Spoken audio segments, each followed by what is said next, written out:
Hey, it's Monty and Khalees from the Fabulous 413, and you're listening to us on the internet probably right now because this is a podcast. So, hey, maybe think about going to nepm.org and making a contribution to keep the Fabulous 413 in your podcast feed and also on the radio. Because, hey, it's the membership drive. Become a member. Because every little bit really does help, whether it's $5 a month, $10 a month, or more if you have the ability to give more. It helps keep all of the programs that we create on air and online, frankly. Maybe you just heard our recent conversation with Brian Henson from the Jim Henson Company. Or with Latif Nasser of Radiolab and folks from the IAU about naming a moon. Yeah. Well, a quasi-moon. A quasi-moon. Still counts. Right. Those are the kind of conversations we love to have. We like to focus on the 4 counties of Western Mass, but you could be listening to us from anywhere. Maybe you love these conversations and want to help keep them on your pod. And honestly, we love sharing them with you, and we love hearing how you interact with them. Like the folks who drove to go to the Lake Pleasant celebration, or the folks who contacted us to find good places to go in the Berkshires. Honestly, we're still working on that one too. There's so many things to explore in the Berkshires, it's so cool. And we want to explore them all, and we can't do it without your help. So, if you can, think about becoming a member and supporting what we're doing here on the Fabulous 413 by going to nepm.org right now. Or maybe yell at your phone and they'll do it for you. Yeah. Hey, Siri, go to NEPM. Will she do that? I mean, she probably will. You can yell at Cortana too, and then she'll do it, but I'd rather not. Is that like a coffee with milk in it? No, that's cortado. Ah. I love those. They're the best. I do too, actually. Yeah. And there's a lot of things that we can give you for those contributions. If you head over to nepm.org, you can see the full selection of things that you might get for becoming a new or sustaining member this week. Thanks so much for your support, and on with the show. NEPM's podcasts are funded by Armbrook Village Senior Living in Westfield, with support services designed to help seniors age in place, including a Compass Memory Support Neighborhood. More at armbrookvillage.com. The Fabulous 413 podcast is funded by Northeast Solar, offering solar options, energy security, and solutions for the local community. Learn more at northeast-solar.com.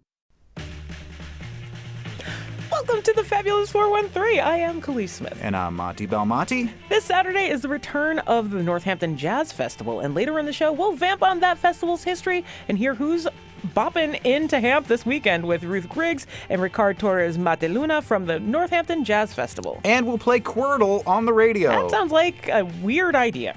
It'll be fine. Okay. We'll try out Merriam-Webster's 4-word version of Wordle with the word nerd, Emily Brewster, senior editor at Merriam-Webster in Springfield, who'll also share her tips and tricks. I'm sure that will bring the fun drives right in because everybody's chomping at the bit to learn. Yeah. Yeah. But right now, though, Western Massachusetts is a bastion of craft beer, and it has been for decades, but somebody had to be the first one to do it. And somebody had to be second. This is interesting. Accidentally walking that line between a bitter and an American-style brown. Yes, it has kind of a slight IPA-ish hop finish to it. That's nice. That's pretty classic American brown for you. This is real lovely. Well, a big part of our process is balance, and we want you to be able to taste all the good things that go into it. Because you should be able to taste the good things in a glass of beer. Khalees is nerding out about beer, which she is expert in, with one of the Valley's founding fathers of the craft beer movement, Gary Bogoff, here at Berkshire Brewing Company in South Deerfield, where you are celebrating 30 years in craft beer this weekend at the Franklin County Fairgrounds with a big concert and festival with Elin Jewell and the James Montgomery Band and Lonesome Brothers. Breezy Jane and the Hurricanes. I don't know. They're the only ones I don't know. They're the Green Sisters. Oh, yeah, I know them. With Chef Myron on harp. Oh, nice. Harmonica harp, not stand-up harp, because we've had a lot of harpists on the show, and we just have to make sure that people understand. The official mouth organ.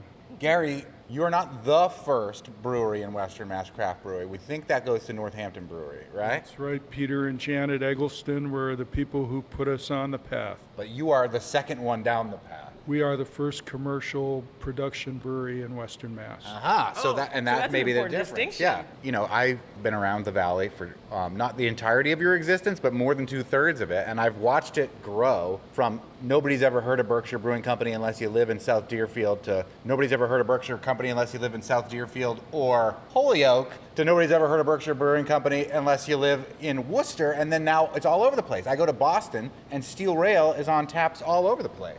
We've been very fortunate in the way we expanded. It was kind of like the pebble in the center of the pond, and just watched the ring go out, and it went all by word of mouth. Literally in this case, because you pour it into your mouth.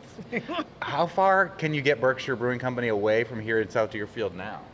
In most of New England, Connecticut, Rhode Island, New Hampshire, and Massachusetts. We're looking at you, Maine. Well, the thing about Maine and Vermont is they have more breweries than they have people. Yeah. And the residents of Vermont are very loyal to their own breweries, so you're not local unless you are in the state. I can respect that. Tell us about the climate 30 years ago, 1994. You got Bud and Bud Light duking it out on television against themselves. Bud and Bud Light are going head to head in Bud Bowl 1. What inspires you to say, let's try this, a craft brewery? Well, and to start with, like, a style that wasn't in that. Like, if we're talking about domestics, we're talking about the battle of the lagers, and specifically, like, the American lager using beechwood and rice sometimes. Steel Rail as your flagship comes out, and it's an ale. It's clean and it's comparable, but, like, it's definitely not the same style. Yeah. Well, Steel Rail is actually a cream ale. We knew back then if we made a beer any darker, no one would drink it because everybody was used to the monosyllabic American beers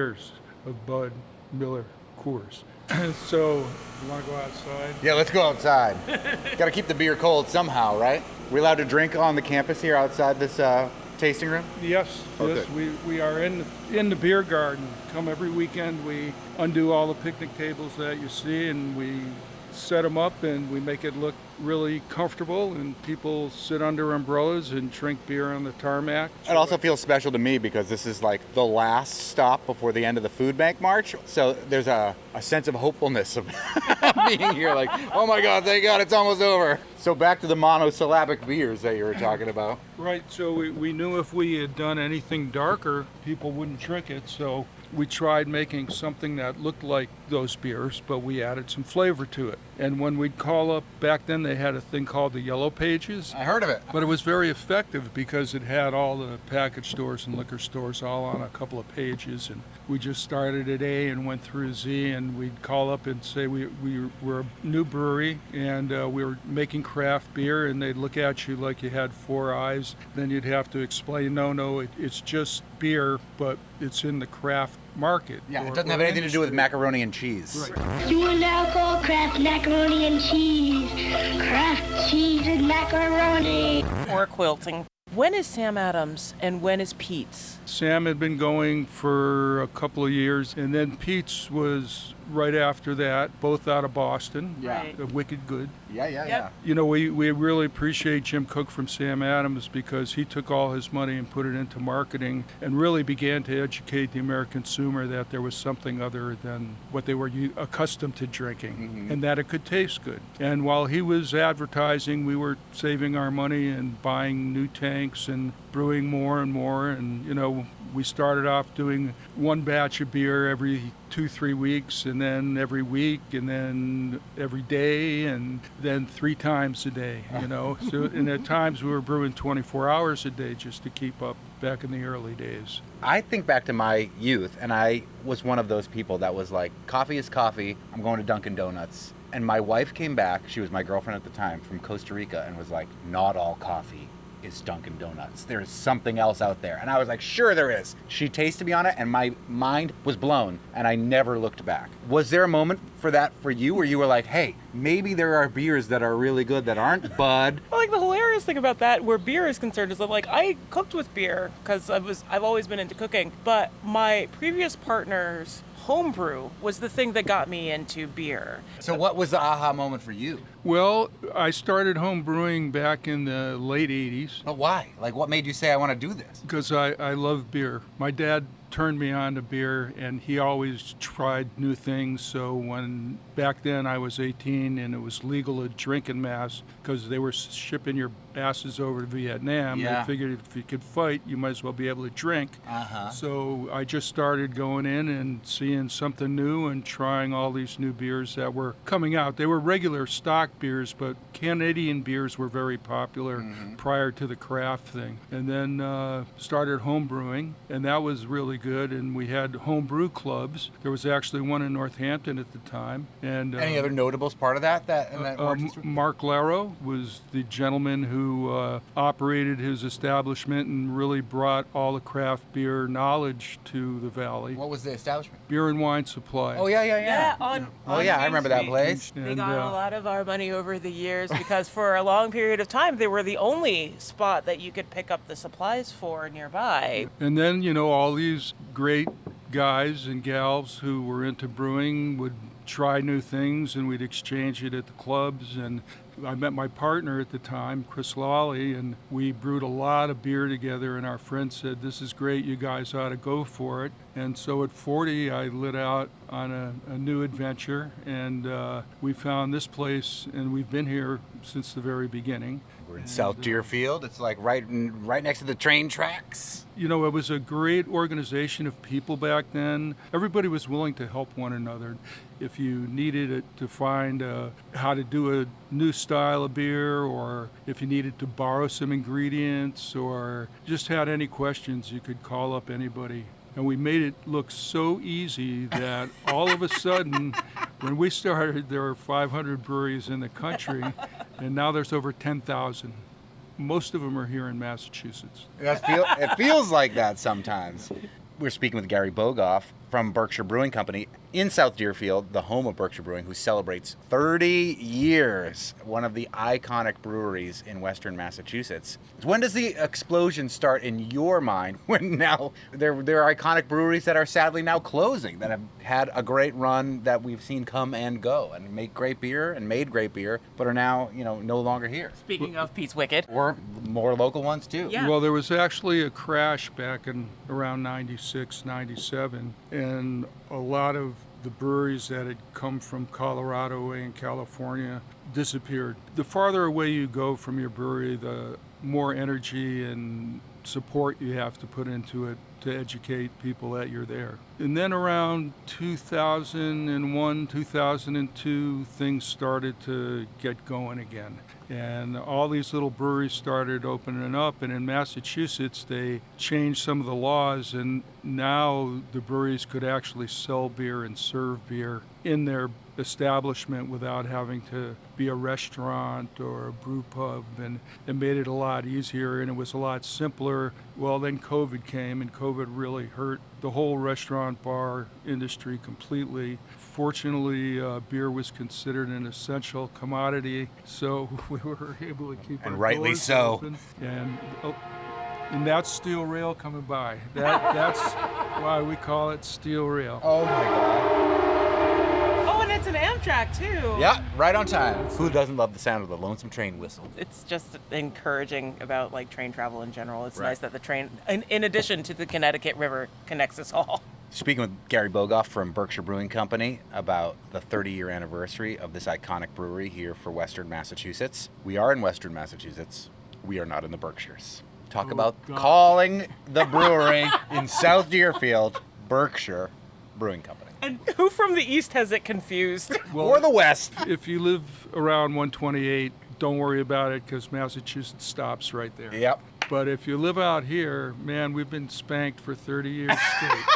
We actually had our name before we had our location. And both my partner and I lived in a little town called Montgomery, which is the toe jam of the foothills of the Berkshire. Yeah. So we named our name Berkshire Brewing, filed with the state and got all that. And then we looked everywhere from the Connecticut line up to Vermont, and Deerfield was the place that we settled on. Yeah.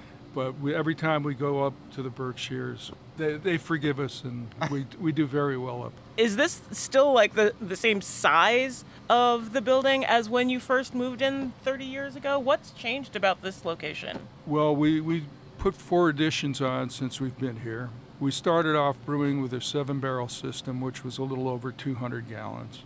And from 94 to 2000, we worked on that. And then we put a 20-barrel system in and went up to about 650 gallons. So what we used to do in a day, we could do in a batch. but we were still brewing 2 or 3 times a day, which is where we're doing now. And we've actually outgrown this building, and we lease 15,000 square feet on the other side of town to put our finished product in and ship from. So we're very happy to be able to have been in the same place all this time.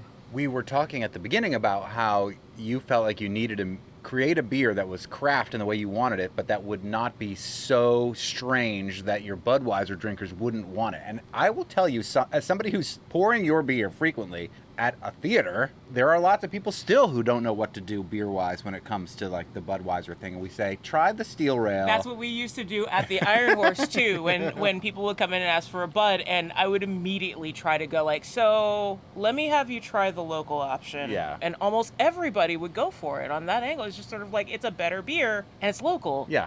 But the palate of beer drinkers has been educated since 1994 in a way that is very fascinating to me to watch. I feel called out somehow. It's not you. It's literally all my neighborhood friends who I grew up with as kids, where we would, kids, don't drink, where we would drink all of these terrible things. And now they know every slight nuance of every name of hop and everything that has ever happened to any kind of beer ever anywhere. How has Berkshire Brewing Company navigated the educated beer drinking palate and followed or not followed the trends in consumers who love craft beer? Well, as the 2000s started and all the breweries really started coming on and all these little guys, all of a sudden people developed a thing called IPA on the brain. And for the past 10 years or I think it's more. That's really the only thing that happened, and I think there was an IPA, if you're not a beer drinker and are listening to this conversation, India Pale Ale, where they well, I shouldn't say over. We have opinions. They put extra hops in the beer so that the beer would make the journey from England to India, where their military was stationed because it was a colony. Their regular styles of the strong and the mild weren't lasting the journey. The barrels were exploding in the ships. And something about the hops maintained the flavor and the beer for the journey. Hops are a natural preservative. Yes. And they would make it a little bit stronger. And we named ours Lost Sailor because we figured not all the barrels made it to India. Then there's the whole imperial notion of stouts and things like that, where they just fully embrace the fact that this is designed for empire travel. The Tsar of Russia had Youngs from England make him an imperial stout because he really enjoyed the flavor, and it was probably great on a nice cold winter night sitting next to the fire to pound down a couple of those. Still is. This is almost an unfair question to spring on you right now, but I live in Turner's, and there's a great brewery there, Brick and Feather, and the guy who founded that brewery got his start here at Berkshire Brewing Company. Can you think of how many people your brewery has influenced who have become brewers that we have known who are brewing currently, like who've had some sort of influence of what you founded 30 years ago here at Berkshire Brewing Company? I've had 3 people who have worked here who have opened up their own facilities, and we've encouraged each and every one of them. I mean, Lawrence is one of the best brewers that ever worked here and is here on the East Coast. He's Brick and Feather. Yeah, he makes some amazing beers. Yeah. I love what he makes, as well as he's a top shelf guy. We had another gal who came from Boston Beer Works, and I don't know if they're around anymore. She worked here for about 7 years, and all my guys grew up to be men when she was here because there wasn't anything she couldn't do. And when they saw her throwing around 50-pound bags of malt, all their opinions of what women can do and can't do disappeared very quickly. Her nickname is Maureen Fabry, and she lives down in Milford off of 495 and has a great brewery named Craft Roots. And then we had Jared Cena, who lives up in Worthington, and Jared is an eclectic brewer, and he makes these really incredible, I'm not going to say off-the-wall beers, but he'll take lambics and take it to the next step. He's very experimental in a lot of what he does, but they all taste good.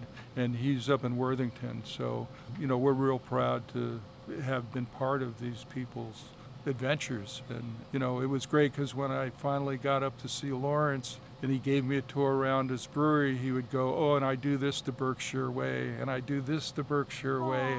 But everybody develops their own stuff. But, there's some things that worked that went on to the next generation, so to speak. You never quite forget where you came from. Yeah. Don't ever forget where you came from.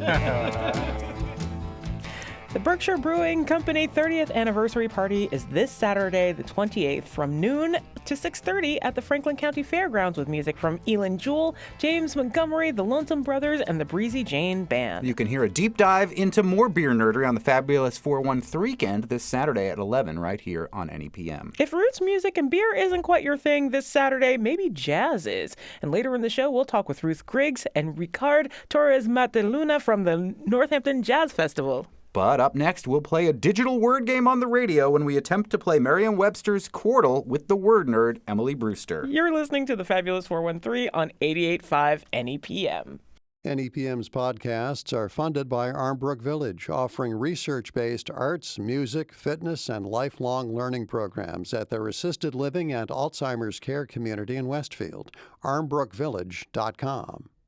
What do you think about us playing Quordle together? Oh. Do you think Sure. that could work? Do either of you play it? Yes, No. I'm middling at it, but that's neither here nor there. Emily Brewster, resident wordster from Merriam-Webster, our dictionary in Springfield. We usually talk about words in the dictionary and language and answer listener questions, but one of the things that Merriam-Webster has been involved with over the last couple of years is games. Many people remember a few years ago the rise of the very popular game Wordle, which for anybody who is a Gen Xer and older saw everyone else's scores on Facebook every day for over a year, people showing off how good they are at this game. Wordle exists in the orbit of the New York Times now. Merriam-Webster Dictionary in Springfield has a Wordle offshoot. What do you have as available as a game? Ours is called Quordle, and we also have Octurtle. Yes. Mock And- Turtle? Octordle, Oh. where you have to do Yes. 8 at the same time. Oh, my Which word. I really enjoy also. So we're going to play this together. Yeah, before we live on do the though, radio. let's talk a little bit about. Well, first of all, there's the name Wordle. Yeah. Right, Monty. What is the story of the name? According to the New York Times, who now owns it, it was created by software engineer in Brooklyn for his partner, Josh Wardle, Wardle, a software engineer in Brooklyn. Knew his partner loved word games, so he created a guessing game for just the two of them. As a play on his last name, he named it Wordle instead of Wardle. And now we've got Quordle, which is a continued play on his name, but also the number 4. But it's branched off into so many other variations on this theme. Like there's Hurdle, which gives you like the first second or two of a song and you got to guess it. There's Bandle, which does it in pixelated versions of album covers. Ooh. There's also another one that does it for songs. I know all the music ones, of course, like words and music, the things that I would gravitate towards. But there's one where they give you the stem, one of the stems of the song, and you've got to figure out what the song is by either just like the drum track or just the bass line. Interesting. It's really cool. That's why I don't do any of these, because I'd fall down the rabbit hole of games. I literally did Wordle one time when it was very popular, did not share my score, and was like, that's fun. But I don't feel like I need to spend my time doing it. My children, Enzo in particular, does Wordle pretty much every day. My in-laws do it every day, and they are always talking about who gets it first and fastest. And you Wow. do, yeah. I do it. And but you I just did it that one time, Monty, and that was enough for you. That was enough. It was like skydiving. I did it. I don't ever need to do that again. I mean, it really has spawned a raft of different games, not just the ones that Khalees mentioned, but there is also Semantle, where you are guessing words that are semantically related. There's also Geodal, I don't know if that's how you say it, which is geographical. You've got to narrow down what location is being identified. It's kind of everywhere. I love that they are all going on, the founder or the creator's name was Wardle. Yeah. That's right. And he rightly, I think, changed it to Wordle. Makes very good sense, right? Like finding the word. And then the Merriam-Webster offshoots are Quordle, where you're looking for 4 words. And each guess that you make in Quordle is an answer for all 4 puzzles. You are actually solving all 4 puzzles at the same time. But people have just run with this. Well, it's cool I that think Josh it's great. Wardle's name lives on in all these different incarnations. It's like he's like the Lollapalooza of the now. Everything was a palooza for a while there. Yeah. Then Perry Totally. Farrell had to go punch somebody in the face on stage in Boston. It was all over. Look, heroin is is a terrible thing. It is, yes. All right. So are we going to try to play Quordle? Yeah. Khalees, have you played it today? I haven't played it today. Okay, so here's the good thing. For you who are listening, this is yesterday's puzzle. So you're not going to get anything spoiled if you haven't played today. Khalees, what is your strategy? So I am looking at the page right now, and what I see are 4 blank puzzles. Each one is headed by 5 squares in gray, and we are each going to type in one word, and then it will populate in all 4 puzzles. And there will be, once we hit enter, there'll be results that tell us how many letters are correct. And similar to the game Mastermind, letters that are correct but in the wrong place, and letters that are correct and in the right place. Do you have a strategy that you use for Quordle? I try to eliminate as many vowels as possible right out the gate. Okay, so what's your first word? I like using stare and I like using share because a lot of those letters get used a lot. So if they're not Wait, used... is that stare with AI or RE? RE, because those letters get used a lot. That narrows down a lot of my focus. Stare, S-T-A-R-E, is my go-to Wordle start word. I've tried other words. I've tried like audio to get a lot of vowels in, but S-T-A-R-E is the one that I feel like is the most productive for me. But that is not my start for Quordle. I have a different strategy. Well, so I don't have any strategy, but it's interesting that you said S-T-A-R-E is your strategy, because mine was about to be, and I've already typed into the Quordle, T-E-A-R-S, tears, which is just stare. It's an anagram of stare. Nice. But a sadder version. Yes. Tears of a clown. Well, what it doesn't have going for it, though, Monty, is the Stare final at your E. tears. So many words end in a final E. So the word stare determines for you whether you've got E in the right E in place. the right spot. Emily, what do you use for your first word for this particular game? And is it different than what you use for Octordle? Well, for both Quordle and Octordle, I always start with 3 words off the bat, and I don't solve any puzzles until all 3 words are down. Ooh, okay. That makes sense. The words are spicy, dough, later. Oh, nice. And I feel like once I've got spicy dough later down, I can usually solve each puzzle with one more guess. I think we should go with the Emily Brewster strategy here. All right, should we? All right, let's do it. I think that's a really good strategy. It sounds like a 'cause band name. It especially like Or for an like album. end of word things, like it works really well. Spicy, the SP was in the right place in the first one. Are we playing the same game? Yeah. So we're in good standing. 2 of them have the SP at the right spot. Dough gave us basically nothing, which is interesting. Well, what it told us is that there is no D or There's O a or G U or somewhere. GH. There's a G somewhere, but not in the right space. And later. Spicy dough later. That sounds delicious, by Yeah. the way. Take a look at this dough. Okay, so now my strategy would be, since in the first puzzle, we know that the S, the P, and the C are both in the correct space, and we also know that there's an A and an E, there's really only one word Right, that the it's- first puzzle could be. It's space. Space! Yes. The final yes. frontier. These are the voyages of the Starship Enterprise. And now the first puzzle has been solved. Okay. So now I The was type second, third, and fourth still have not. But next I would go to The one third below puzzle. it. Yeah, because we have SPA already. Right. But what about puzzle 4? We have like almost all of puzzle 4. It's just all in the wrong spaces. Right. So puzzle 4 definitely has A, E, G, and T. Does not have an R, so it's not the word great. All right, at this point, I'm tempted to go up to puzzle 2, which I think we know is consonant I, consonant ER. Right. Let's see, what could it be? It could be minor, ER. It could be... Minor, finer. Should we try one of those, though? Let's Are try we gonna minor. Yeah, minor. Okay, here we go. Minor. Oh, wow. The I was not in the right place. Huh. I So think it's now we know what it is, though. Can you have 2 of the same letter, like inner? Yeah, you totally Yeah. can. And I think that's what we have in this case. It's very tricky when they do that to you. Yeah, yeah. I think we're pretty close to getting puzzle 3 now. So it's SPA. Spank. Oh goodness. I bet it is.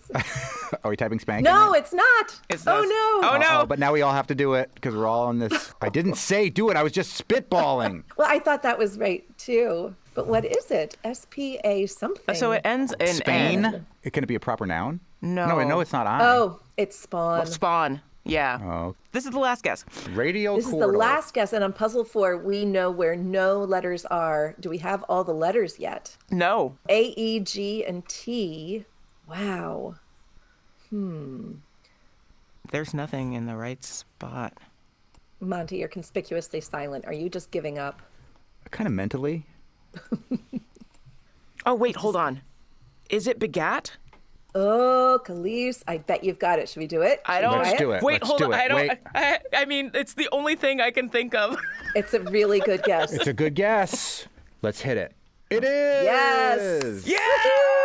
Wow, we did it. We did it. We quartled. Radio how the quartle. guesses This may are. be a first in the world of radio. Emily Brewster, as a business model, this has been a good thing for Merriam-Webster, right? To have these kind of games that are interacting in a way, another revenue stream for the dictionary, which, not unlike radio, is a somewhat antiquated thing in its print form and has to find new ways to reinvent itself. Yeah, games are very helpful. Yes. The other really interesting thing about games and our business model is that we see what words people are looking up. People are looking up because of games. We can see what people are looking up in a dictionary, and pretty much any 5-letter word on any given day are like, okay, yeah, no, that's not related to the news. That's just a lookup from Wordle or Quirtle. And those aren't going to get factored into the word of the year, which is shockingly coming sooner than later. Yes. We don't have to talk about the No, eighth you're right. month, You're which right. is Though the we have 10th month. to filter them out. Now, when Wordle was brand new, I think we did mention the top lookup that was because of that game in our word of the year summary, because that was one of the stories of certainly the biggest word related story of that year was this game and how it kind of took the internet by storm. Now we really kind of, we pretty much filter out all the 5-letter words because they're probably game related. We filter out all the 4-letter words in radio, so that's another similarity. Not all of them. Yeah. Well, thank you, Emily Brewster, for this end of the fund drive. A little bit of levity and game playing with our fair dictionary right down the street from us in Springfield, Merriam-Webster, and their Quirtle. Thank you for playing with me. That was so fun. Go to nepm.org or call 800-639-8850. She's going to regret that she ever recorded that for us. No, it's the best, even though she sounds more robotic every time somehow, as if capturing her voice has made it so. Up next, the Northampton Jazz Festival lands in Paradise City this weekend, and we'll speak with organizers Ruth Griggs and Ricard Torres-Mateluna about the legends living and upcoming you can catch at the stages. You're listening to the Fabulous 413 on 88.5 NEPM. So hard, this English. NEPM's podcasts are funded by Armbrook Village Senior Living in Westfield, with support services designed to help seniors age in place, including a Compass Memory Support Neighborhood. More at armbrookvillage.com. The Fabulous 413 podcast is funded by the UMass 5 College Credit Union, offering co-op advantage checking with cash back on all purchases, plus secure debit card controls, all from the UMass 5 mobile banking app. Insured by NCUA, umass5.coop. Play the music. There we go. This is Anat Cohen. Welcome back to the Fabulous 413.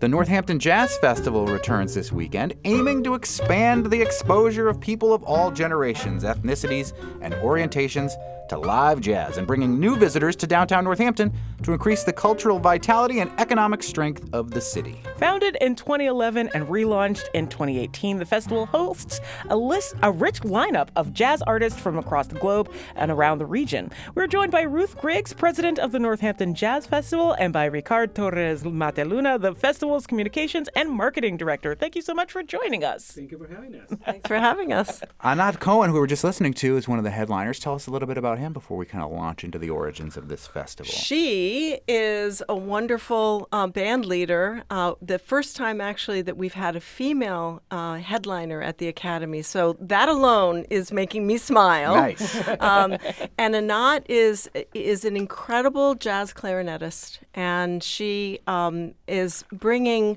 her roots, her Israeli roots, to the stage, combined with a beautiful sound of Brazil, which she is a real master at the choro music. And she also has U.S. players and another Israeli player.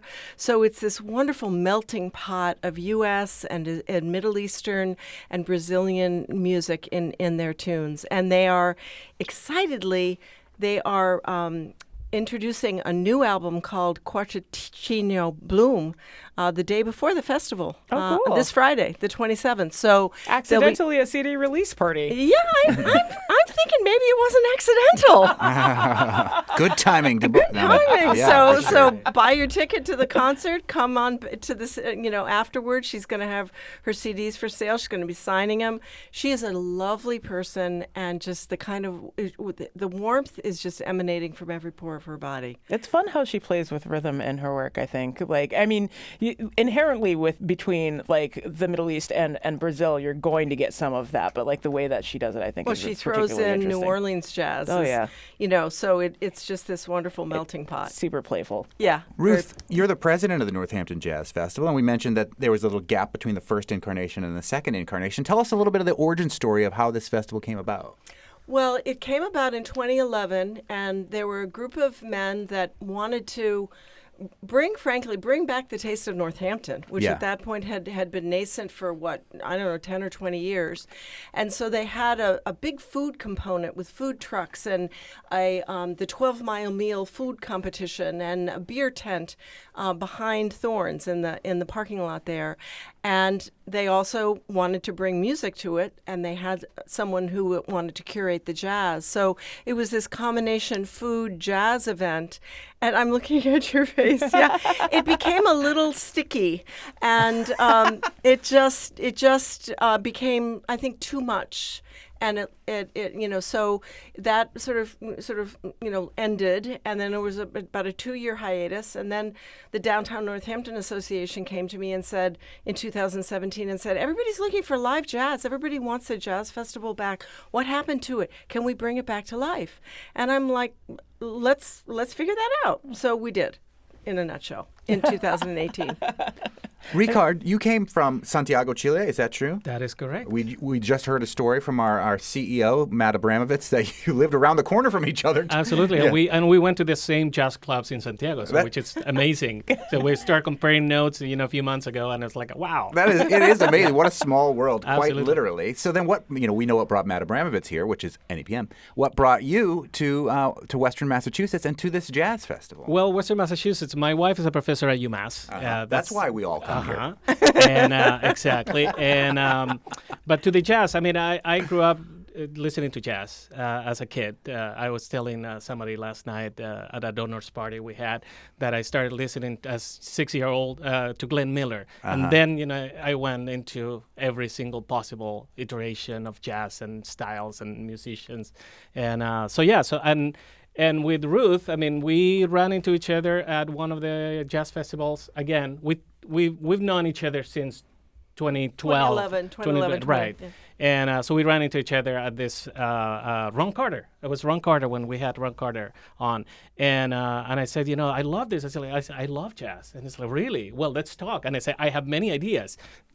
And here we are. Nice. And we're, bringing this amazing lineup this year. And Jazz Without Borders. It's what we're thriving and we're bringing to the public, from Argentina, from Palestine, from Israel, from Cuba, Puerto Rico. You name it. India, it's like Cyprus, Cameroon. Yes. It's just wonderful. And all in downtown Northampton. Yeah, all in downtown Northampton, all free, all open to the public, all over town. On Saturday, we have concerts at the Iron Horse, at the Parlor Room, at the Unitarian Society, in the park.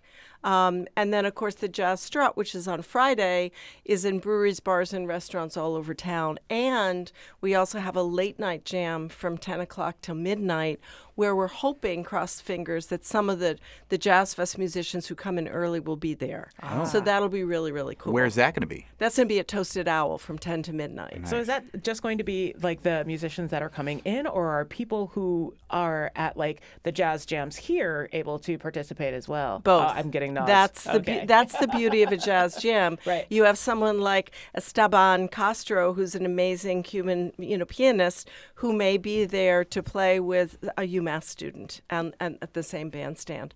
But I just wanted to do a shout out to the Iron Horse and the Parlor Room and Chris Freeman and his guys, because they invited us to have concerts at the Iron Horse this year. So we're so excited to be bringing that back. And Ricard and Chris came up with this wonderful idea of doing a concert for young people, doing a jazz concert for young people. So can I just Sure, yeah. Tell us a little bit more about shout that, out to Ricard on it's that called one. Ask Me About Jazz, right? That's right. With an exclamation point. With an exclamation But point. it's, the exclamation point is after the ask. Yes. No, I don't know. I just made that up. And there's 2 of them too, so like 2 times that your littles can come in and find out more about jazz. Right. So how? I mean, I mentioned this to the board, when I came in, and said, I have this idea. What do you think? When I was a kid in Chile, I was at a concert with Claudio Arrau, which is a classical pianist, Chilean, lived in Paris for all his life. And the impact of seeing, a musician and understanding and learning about, what he meant and, seeing the instrument and listening to it was so impactful. And I said, let's do the same with jazz. Let's invite kids. Let's invite the children to interact with musicians at the Jazz Festival. And everybody said, like, yes. So that's how we came out with this idea. And this Saturday from 11 to 12. And you can go to our website, Northampton Jazz Fest, to register. The first 20 kids get a free T-shirt. Well, now. Beautiful design. Yeah. And yeah, so I just want to say that the musicians that these children are going to be exposed to, similar to the story that Ricard told, it's Richie Barchet on drums, and he's an amazing percussionist that has played with Herbie Hancock and Chick Corea. Evan Arnson on clarinet and saxophone, a rising guy in this area. Zakai Curtis on piano. He's a fabulous player out of the Hartford area. And Wes Brown on bass, who's he's just a stalwart musician. So it's an all-star lineup for the kids. That's right. That's right. Is it free for the kids too? Absolutely. And then just the registered kids get this free T-shirt as well. Correct. Yes. Well, so we have a limited space. It's going to be it's at the Iron Horse, and parents, kids are encouraged to be together during the duration of the event. But that's because otherwise they go across the street to the police station and we have to look for them.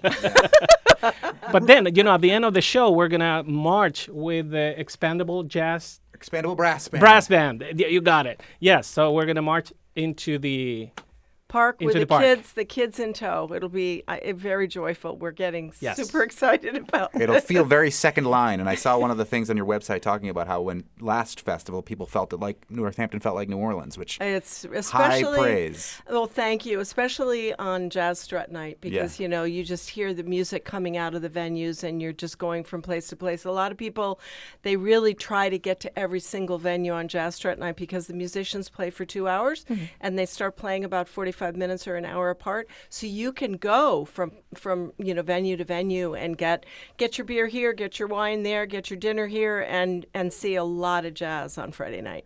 Ruth, in just a minute that we have left, this has morphed into something with the schools, jazz in the schools with JFK Middle School, as well as an expanded program to the Northampton High School. Can you tell us how the festival interacts with that in the time we have left? Yeah, we are having so much fun interacting with both JFK as well as the high school. Let me just say, with the high school, we have the Jazz Artists in the Schools program because of Elliott Ross funds. And we bring professional musicians in to clinic and to workshop and then to perform with the jazz band students there under Paul Kinsman. But we also now, for the second year, have a program with the art classes. And so this year, students in the printmaking class created artwork, which is featured on our T-shirts and our posters and in advertisements this year. Very, very exciting. Oh, it's so cool. It looks so cool. Well, thanks to Ruth Griggs and to Ricard Torres-Mateluna from the Northampton Jazz Festival. It begins tomorrow all over downtown Northampton. We'll Friday. Oh, yeah. I'm always one day ahead. It's Thursday in my mind already. Yeah, so late Mine Friday. too. Mine too. Late Friday, you can start participating in the stroll and then keep going. One more shameless Iron Horse plug. Khalees and I will be there tonight for the open mic band night. So if you are in a band and want to come, we'd love to see you there. I've already promised 2 people that I would play, so if you ever haven't seen me play, it's tonight. Anyway. On the next Fabulous 413, we're creeping over to Namkeg, the spooky haunted mansion in the Berkshires. We'll hear from Brian Cruey, who's built the pumpkin show, Kendra Knisley, about the partnership with area tribes and Mission House, and how the historic mansion is part of the Trustees of Reservations. It's all going to be live there in Stockbridge. I'm Khalees Smith. And I'm Monte Belmonte, and you have 4 minutes left to enter into that provisions drawing at NEPM.org. We know firsthand that they're awesome to drink with, so get on it. 800-639-8850. Or NEPM.org. Thank you to the wonderful Mark Mulcahy from Springfield, who's a big fan of the fabulous 413 and donated, and to Patricia from Winston, and to John from South Hadley, and to Deb from Orange, and more. Go donate now at NEPM.org or 800-639-8850. Love you, Mark Mulcahy.